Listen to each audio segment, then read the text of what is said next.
Mesdames, Mesdemoiselles et Messieurs, bonsoir.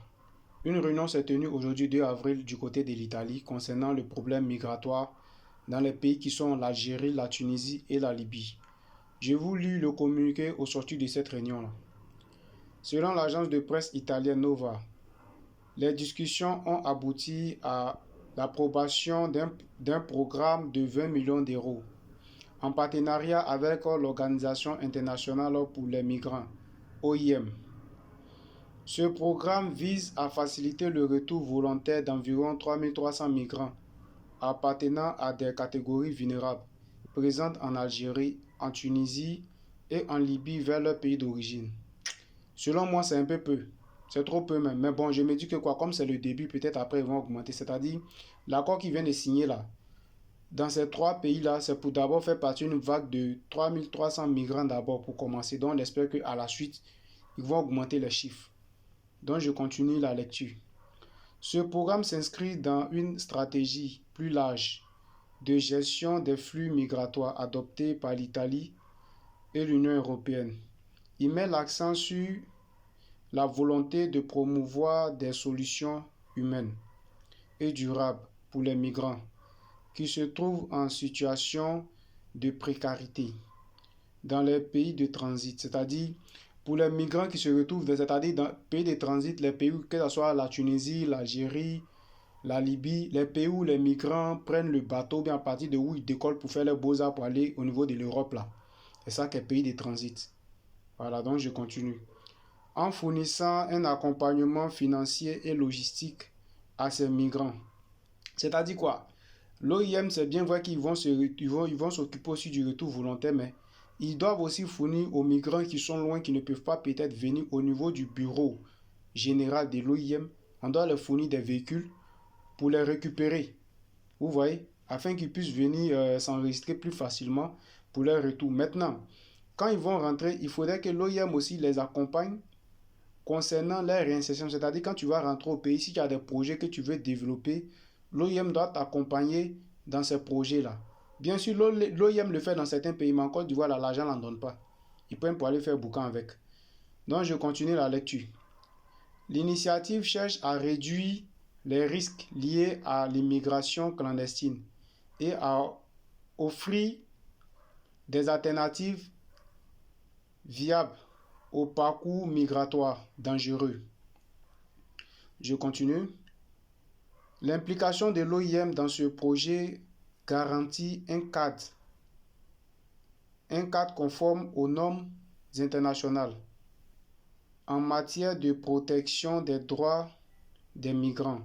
Cette organisation qui collabore étroitement avec le gouvernement et la société civile. Attends, j'ai bloqué là d'abord. Donc normalement, l'OIM doit travailler avec le gouvernement pour aider le retour volontaire des migrants. Sauf qu'en Tunisie, il ne travaille pas le gouvernement. Au contraire, en Tunisie même là, c'est le gouvernement même qui met les bâtons dans les roues de l'OIM. On les empêche même de travailler. Donc on dit qu'il doit travailler avec le gouvernement et la société civile. La société civile, si vous vous souvenez bien, avant j'ai fait une vidéo où j'ai parlé on dit quoi là? La Ligue tunisienne des droits de l'homme ou bien ce genre de trucs là. Ça, ce sont des gens qui ont la société civile. Ok, donc je vais continuer la lecture et la société civile là, verra à ce que ces retours se fassent dans le respect de la dignité. C'est-à-dire quoi? Vous allez faire rentrer les gens dans leur pays, c'est vrai. On n'a pas dit c'est mauvais. Mais en les faisant rentrer là, respectez-les comme des hommes en les faisant rentrer chez eux. Ok. Donc, de la dignité et de la sécurité des personnes concernées. C'est-à-dire, les gouvernements, qui sont le gouvernement tunisien, normalement, dans ce qu'ils ont signé là. Et puis, je vous dis, la réunion que j'entends vous lire là, le ministre tunisien était là-bas. Le ministre tunisien était là-bas, il a signé aussi. Donc, normalement, dans ce communiqué qu'ils ont fait là, normalement, les migrants devaient être protégés par la police tunisienne et non être dépouillés par la police tunisienne. Donc, peut-être comme c'est un nouveau communiqué qu'ils ont fait aujourd'hui, peut-être ils vont arrêter de voler les migrants à partir de ça. Donc, je continue. Cette initiative réaffirme l'engagement de l'Italie à traiter la question migratoire par une approche coopératif et solidaire. L'impliquant et solidaire. Excusez-moi, là, seulement, j'ai essayé. Impliquant les pays d'origine et de transit. C'est-à-dire quoi? Les pays d'origine, c'est-à-dire, pendant ce travail qu'on va faire, on ne peut pas faire ça seul. Il faut que les pays d'où viennent les migrants, que sont les autres pays subsahariens, s'impliquent aussi dans ce retour volontaire. Voilà. Donc, concernant les pays d'origine et de transit, voilà. Pays d'origine doit s'impliquer. Maintenant, les pays où se trouvent les migrants, qui sont l'Algérie, la Tunisie, la Libye, doivent aussi s'impliquer pour un retour volontaire plus facile, pour faciliter le retour des gens. Donc, impliquant les pays d'origine et de transit.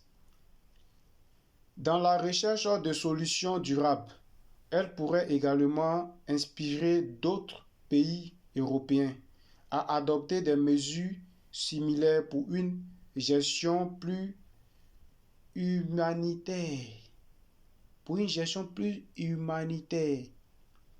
Les Tunisiens humanitaires, ça veut dire respecter l'homme, pas prendre les hommes comme les animaux, pas frapper les hommes avec des machettes, pas soulever les gens pour aller jeter dans le désert, pas mettre les gens qui n'ont rien fait en prison.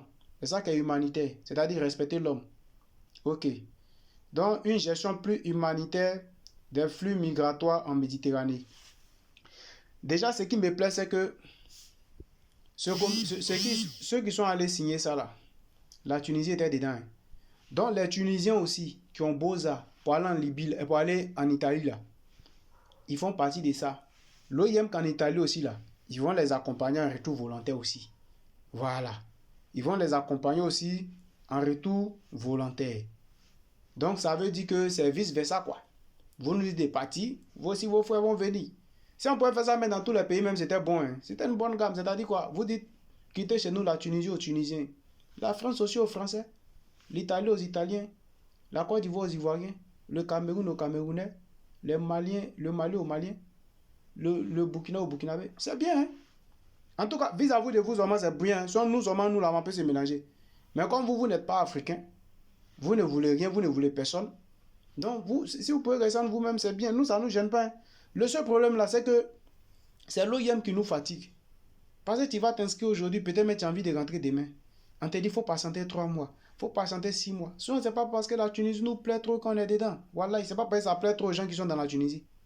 Il y a des gens là, même si tu leur dis demain matin, il y a vol, il faut partir. Et tes jus qui rentrent. Mais c'est parce que la procédure prend le temps.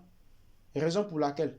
Donc les Tunisiens, vous que vos frères sont partis de l'autre côté là, commencez à faire les places dans les maisons pour eux. Ceux qui sont en Italie, qui n'ont pas encore eu papier là, qui sont encore dans les centres là, apprêtez-vous.